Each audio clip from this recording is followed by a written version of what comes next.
destrucción, y Él es vida para aquel que camina en destrucción. Que Jesús sea tu única esperanza y que solo en Él puede estar tu confianza. Bienvenido. Qué bueno es estar juntos una vez más aquí en Libertad sin Límites. La verdad, el título de este programa es muy sugestivo, ¿verdad?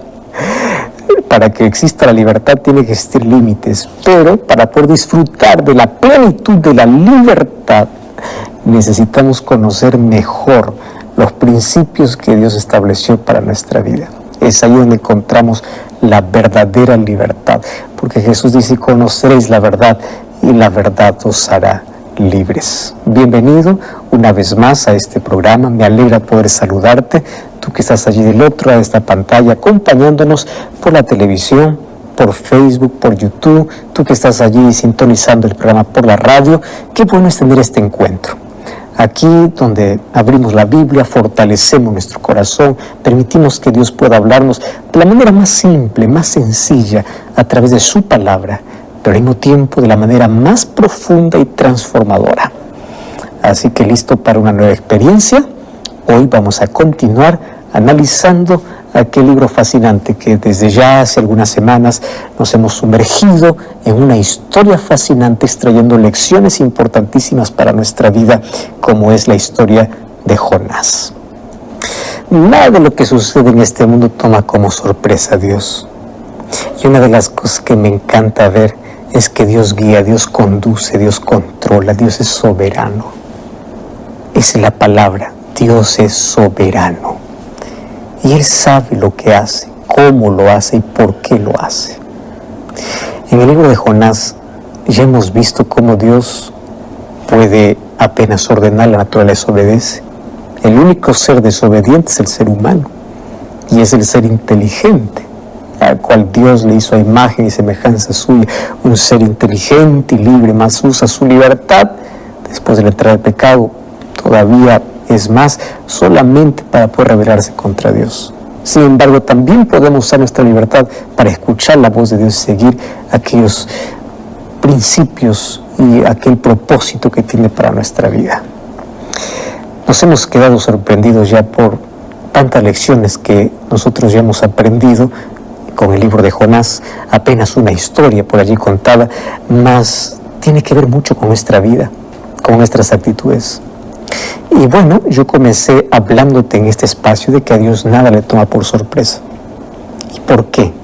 Porque justamente hoy vamos a ver cómo Dios prepara las condiciones, las circunstancias, incluso la naturaleza, para mostrarnos su amor, su misericordia, o para enseñarnos lecciones que de otra manera no lo entendemos.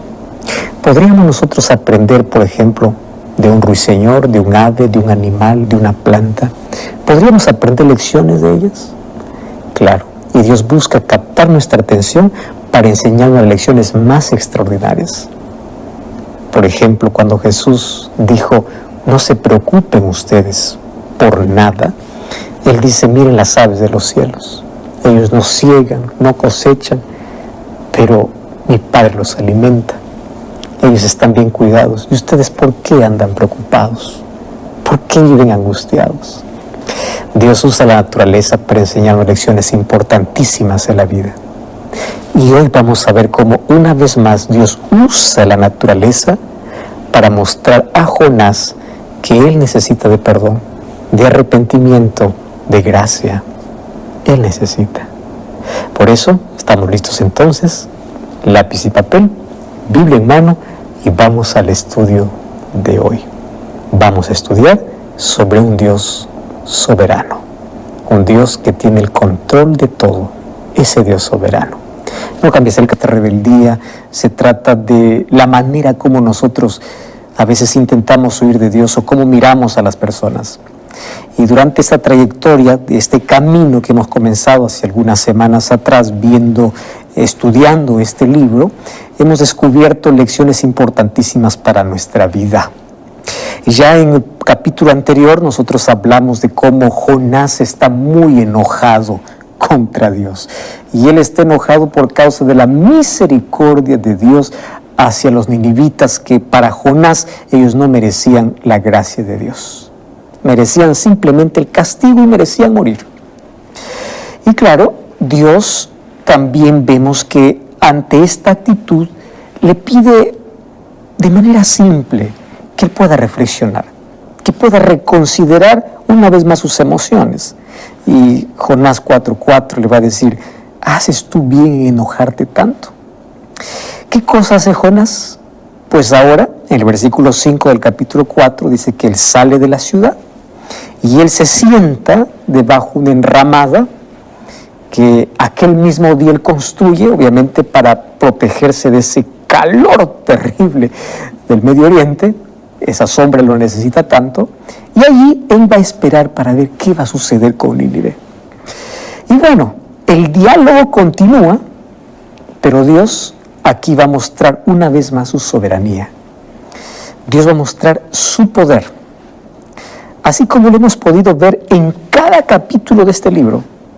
Nosotros ya vimos desde el capítulo 1 Dios mostrando su poder. Jonás, por ejemplo, capítulo 4, versículo 6 hasta el versículo 8 va a ser el texto de base de hoy, pero vamos a hacer un recorrido muy breve, y claro que es corto, porque del 1 al 4, en esos 4 capítulos, vamos a ver siempre la soberanía de Dios, la mano de Dios conduciendo todo. Y Jonás 4, 6 al 8 dice así: preparó Jehová Dios una calabacera. ¿Recuerdas que esta palabra preparó va a aparecer varias veces en el libro de Jonás? Prepara una tormenta, prepara un pez, ahora prepara una calabacera, la cual creció sobre Jonás para que hiciese sombra sobre su cabeza y le librase de su malestar. Y Jonás, aquí por primera vez vemos que se alegra por la calabacera que comienza a crecer. Pero al venir el alba del día siguiente, o sea, apenas duró un día su alegría, otra vez la palabra, Dios preparó un gusano, el cual hirió la calabacera y se secó. Y aconteció que al salir el sol, preparó Dios un recio viento solano, y el sol hirió a Jonás en la cabeza, y ya se desmayaba.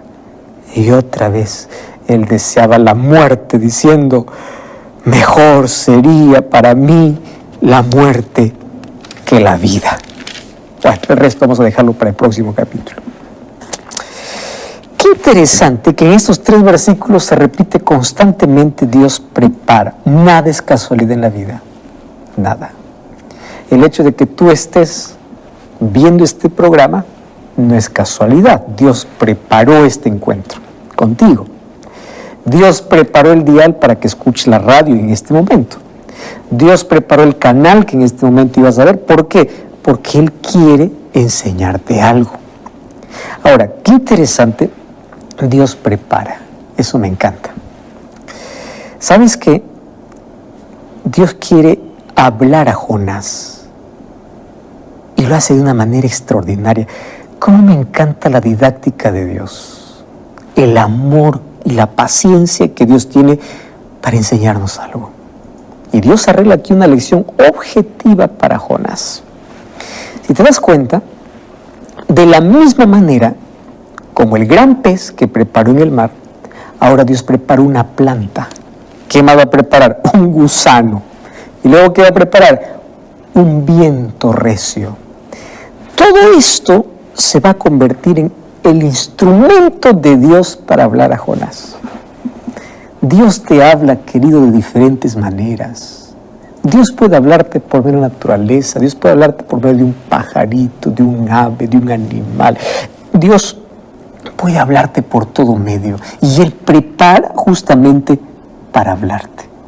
Ahora fíjate, aquí algo sorprenderte. Al igual que el gran pez, el gusano, la calabacera y el viento obedece a Dios. Y claro, el versículo 6 aquí comienza con la frase: y preparó Jehová Dios. Y nosotros ya hemos notado con tanta frecuencia cómo esta frase se repite. ¿Por qué? Porque Dios muestra su soberanía, su poder sobre la naturaleza y sobre las circunstancias en la medida que Él tiene propósitos para cumplir. Y aquí, mientras el profeta pues está sentado debajo de su enramada que él mismo construye, y él está allí de brazos cruzados. Él está esperando ver qué sucede con Nínive, qué va a hacer Dios. Mientras él está contemplando la misericordia de Dios para hacerle entender, hace un milagro. Y Dios hace que una planta pueda nacer de un momento para otro. La planta crece y le da sombra. ¡Wow! Este es un milagro. Y Jonás 4, el versículo 6 que leímos, allí por primera vez se va a describir que el profeta expresa alegría. Porque hasta aquí solamente ha expresado pesar, ha expresado amargura, enojo. Por primera vez lo vemos alegre. ¿No será que hay mucho cristiano muy iracundo, muy enojado, muy renegón, que pocas veces se le ve alegre? Ya viste que las personas que más alegres deben ser, cada vez están más enojadas. Y eso no debe ser así. La alegría es una expresión de un corazón pleno, de una vida feliz, que el cristiano debe tenerla. Pero irónicamente no es así. Ahora fíjate, hablando de ironías, irónicamente, aquí Jonás está feliz por una planta.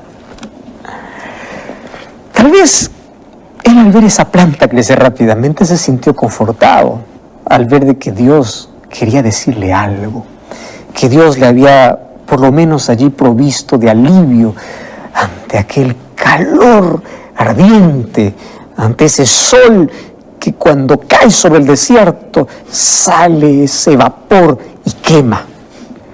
Entonces aquí el foco del profeta se fija en su propio bienestar. Él no se alegra por el bienestar de Nínive, él se alegra por su propio bienestar, el grado de egoísmo, ¿verdad? Él no está feliz porque Dios ha perdonado a Nínive, él está feliz porque tiene sombra. ¿No será que nos parecemos mucho a Jonás? Y claro, la planta crece pero no dura mucho. ¿Por qué? Porque al venir el alba, o sea, muy tempranito, al día siguiente, otra vez aparece Dios preparando un gusano para poder herir la calabacera y secar esa planta. Dios, el mismo que había preparado la planta un día antes, es el mismo que prepara un pequeño gusano para destruir esa planta. Soberanía de Dios, Él sabe por qué hace las cosas. Así que muy temprano ve que la planta se marchita y se muere. ¿Cómo se queda Jonás? Nuevamente allí casi calcinado por el calor, por el sol que en todo su impacto, pues ahora alumbra, ¿no? Y entonces Jonás quiere morir. Versículo 8 dice, ¿no? Y aconteció que al salir el sol, Dios prepara un viento recio, solano. Y el sol hirió a Jonás en la cabeza. Casi se desmayaba y deseaba la muerte, diciendo, mejor sería para mí la muerte que la vida. ¿Acaso no nos hemos frustrado tanto? Un día hemos visto la mano de Dios en nuestra vida, al día siguiente parece que estemos abandonados. No entendemos la situación. ¿Qué cosa queremos? Morir. Así somos los seres humanos. No buscamos a Dios, no agradecemos a Dios por su bendición, pero cuando aparece el gusano acabando con la planta que nos favorece, queremos morir. Actitudes tan nuestras. La repetición de este verbo, preparó, me llama la atención. Dios prepara la planta, Dios prepara el gusano, Dios prepara un recio viento solano. Y ahí ese viento caliente del desierto, obviamente en el versículo 8 declara, ahí enfatiza de cómo esto desanima tanto, frustra tanto a Jonás. Y aquí vamos a ver que su reacción es pedir la muerte. Ahora, no hay duda de que Jonás estaba al tanto de la seriedad de su situación, porque en la medida que el calor aumentaba, él sentía que la insolación era real y que incluso podía ocasionar la muerte. Así que el texto aquí indica que Jonás está sufriendo tanto, no solo por el calor. Ahora, añade al calor la amargura. Tremendo calor. Pero aparte la amargura, porque la planta que le daba sombra murió. Ahora, nosotros necesitamos mirar un poquito más de cerca aquí la actitud de Jonás, porque los seres humanos actuamos de manera muy parecida. Renegamos contra Dios. No agradecemos cuando nace la calabacera, pero sí queremos morir cuando aparece el gusano. No tenemos misericordia de los demás con tal que yo sea favorecido. ¿Qué importa los ninivitas para Jonás? Lo que importa es que él tiene sombra. Y Dios quiere enseñar una lección de vida que él necesita aprender.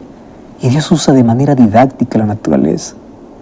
Ahora recordemos que en su diálogo inicial con Dios, aquí en este capítulo, Jonás comienza a protestar en contra de la misericordia de Dios. Recordemos que en los versículos 2 del capítulo 4, él ora a Dios y le dice: yo sabía que tú eres Dios clemente, tú eres Dios piadoso, que tardas en enojarte, tienes misericordia. Por eso es que yo no quise venir a esta ciudad. Él no está arrepentido, él apenas justifica su error, justifica su pecado. Ahora fíjate, desde el punto de vista de Jonás, Dios está siendo ilógico. Eso es lo que los seres humanos pensamos. Los seres humanos pensamos que nuestra lógica es superior a la lógica de Dios. Que nuestra inteligencia es superior, por eso nos atrevemos hasta a discutir por qué Dios dijo no, por qué Dios dijo sí. Nos atrevemos a eso. Para Jonás, Nínive merece ser castigado y punto. Su crueldad es grande, no merece más oportunidad. Pero él no se da cuenta de su actitud. No se da cuenta de su egoísmo, no se da cuenta de su reacción, no se da cuenta de su enojo, él no se da cuenta de sí, él solo está para condenar a los demás. ¿Cuántos Jonás conoces en la vida? ¿Estás recordando? Hay muchos, ¿verdad? Muchísimos. Para Jonás esto parecía muy lógico. Él pensaba así: ¿cómo es que Dios podría salvarlos del destino que realmente se lo merecían? Es más, él había proclamado que iban a morir y él quería que mueran. Y Jonás es insistente en cuanto al castigo que Dios debiera dar a esta ciudad desobediente. Pero él no se da cuenta que él también es desobediente. Ahora fíjate, él permanece en la inconsciencia de su desobediencia. Esto es lo más terrible. Por eso es que la psicología incluso se llama proyección, cuando vemos nuestros errores en los demás y no en nosotros mismos. ¿Cuántas veces nos proyectamos? Jonás decía: la nación desobediente merece morir, pero él no se da cuenta de su desobediencia. A veces señalamos, ¿no? Nunca te olvides que cuando tú señalas con un dedo, hay 4 dedos señalándote a ti. Cuando tú señalas con un dedo a alguien, hay por lo menos 3 dedos que están señalando para ti. Y no te olvides de esto.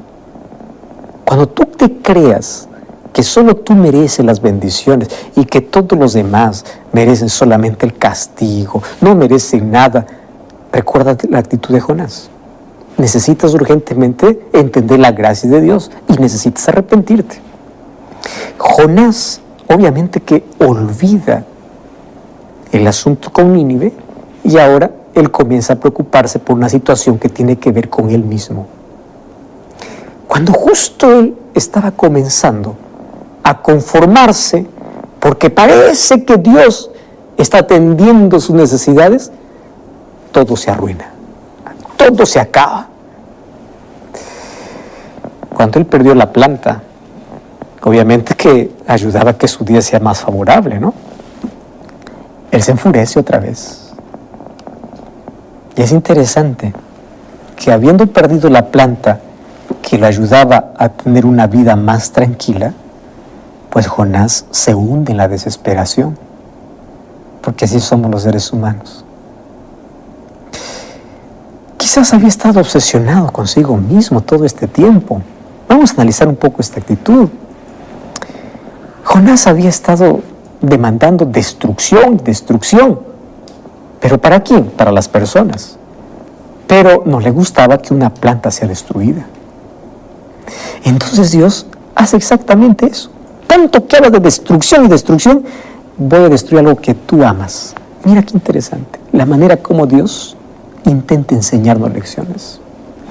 Voy a hacer caso lo que tú quieres, pero no voy a destruir personas, voy a destruir algo que tú comienzas a amar.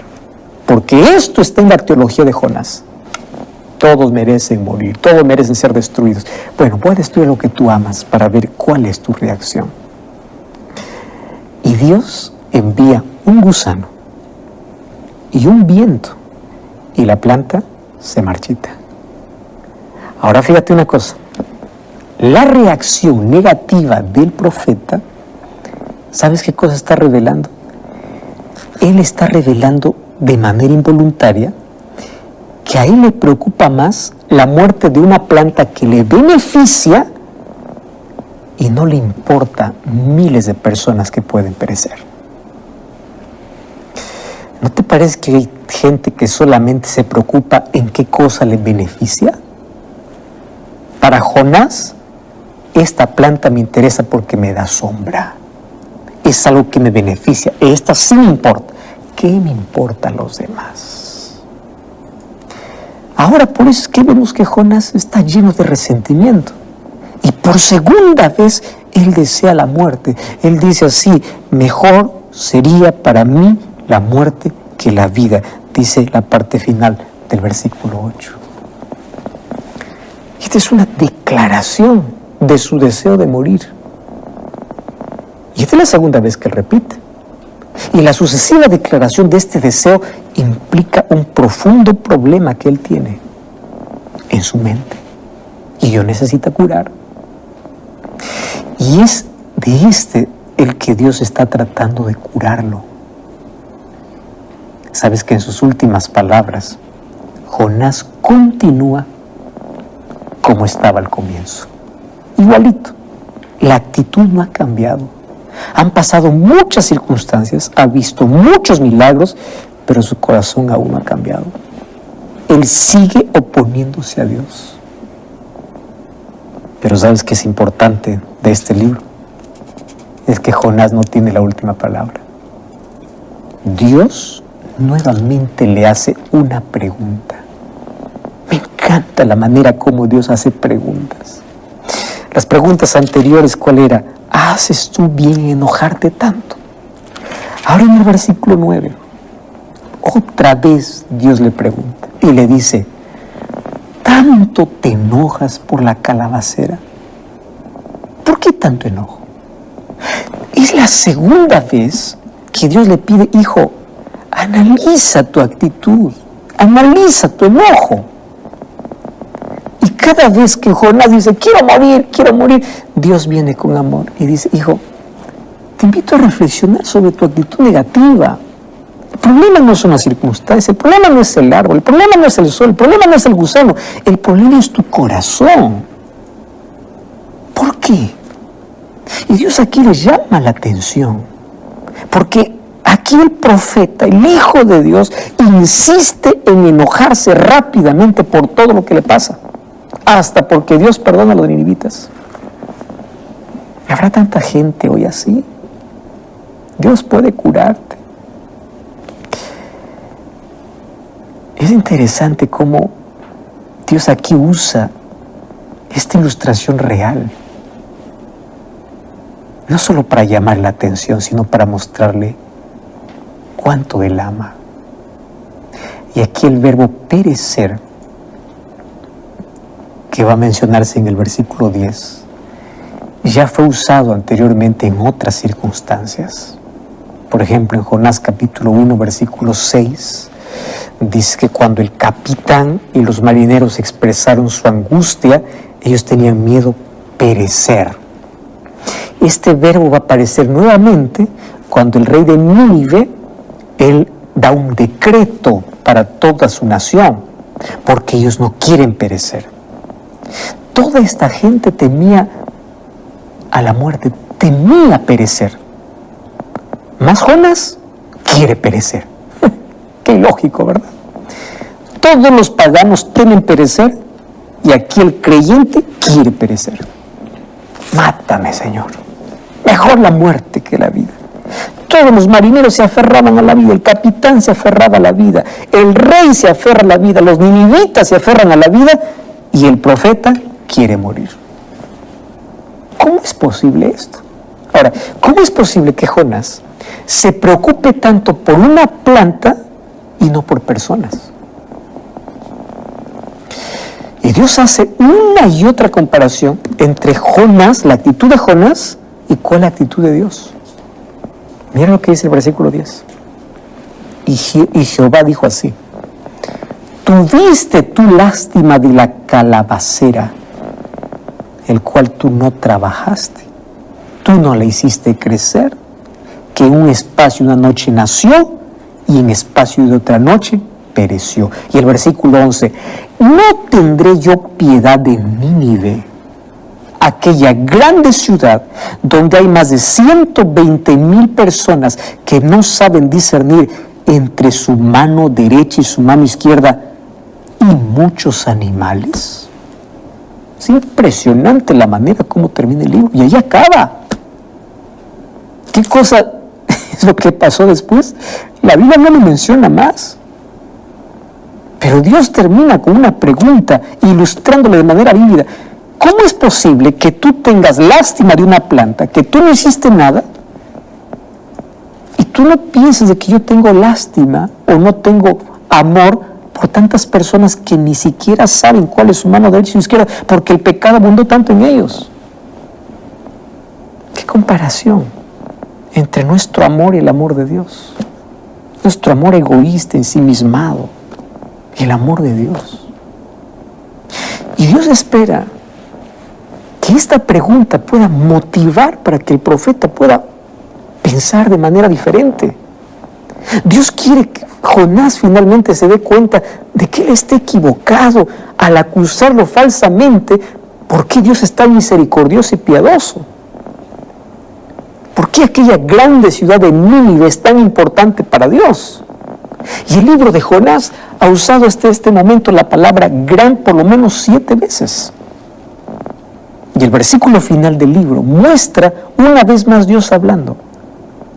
¿Acaso no tendré yo piedad de esta gran ciudad? Exactamente así como vemos al comienzo del libro. ¿Te acuerdas en Jonás 1:2? Anda aquella gran ciudad. Y de esta forma Dios ama a los pecadores arrepentidos de esa ciudad. No quiere que perezcan. Ahora, a pesar de que Jonás detestaba esta ciudad, Dios la amaba. Esta ciudad se convierte en el objeto de la profunda compasión de parte de Dios. Y es interesante que incluso aquí en el texto, Dios se refiere incluso al número de habitantes que viven en la ciudad, para decir de que para Dios somos tan importantes que exactamente sabe cuántos miembros hay en una familia, cuántos hay en un país, cuántos hay en una institución, sin olvidar de ninguno. Él sabe la realidad de cada uno y Él dice que Nínive tiene una población de 120,000. Claro, una población de 120,000 pues es extraordinariamente alta para una ciudad de ese tiempo, ¿correcto? Para hoy, nosotros puede ser un pequeño número, para ese tiempo era una grande ciudad. Por eso es que Dios incluso lo enfatiza en como una gran ciudad. Ahora, el solo hecho de que Dios conocía los detalles de la ciudad, una vez más nos recuerda, igual que al comienzo del libro, de que Dios está íntimamente al tanto de todo lo que pasa en cada persona, en cada casa, en cada cuarto. Dios ve la violencia que tú sufres en tu hogar, Dios ve tu desempleo, Dios ve tus lágrimas. Tú no eres un número estadístico, tú no eres un número más. Dios te ama y Dios sabe. Sabes que a través de las Escrituras Dios va a insistir justamente en que su amor es por toda su creación. Y en los versículos finales del libro, incluso Dios le va a recordar al profeta que Nínive es tan valiosa, porque también es su creación. Ahora, para la mente de Jonás, los habitantes de Nínive eran extremadamente perversos y solo merecían morir. Él ve esto como una buena razón para despreciar a los ninivitas. Pero ante los ojos de Dios, la maldad de la ciudad es verdad que se ha incrementado, pero al arrepentirse, la compasión por ella también ha cubierto sus pecados. Y a medida que nos acercamos aquí al final del libro de Jonás, una vez más observamos la piedad de Dios, el amor de Dios, comparada con el amor que los seres humanos intentamos dar. Sabes que el rey David entendió muy bien este asunto, y él lo expresó justamente cuando estaba haciéndole frente al castigo divino. Cuando vamos al libro de Segunda de Samuel, capítulo 24, el versículo 14, David hace una expresión tremenda.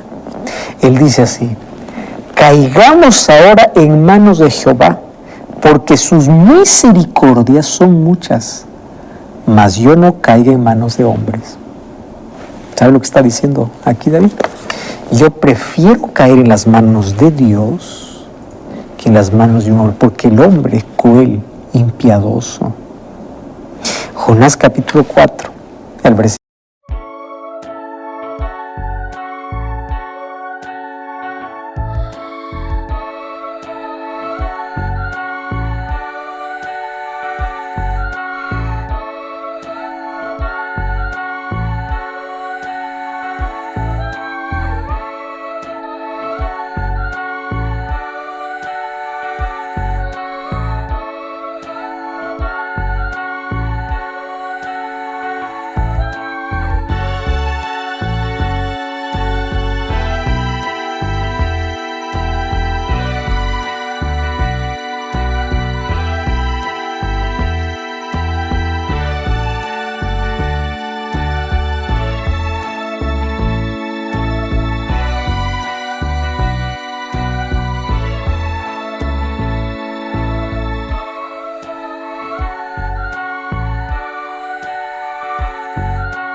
versículo 11, aquí, ¿qué cosa dice Dios? ¿No tendré yo piedad de Nínive? Aquella gran ciudad donde hay más de 100,000 personas que no saben discernir entre su mano derecha y su mano izquierda, y muchos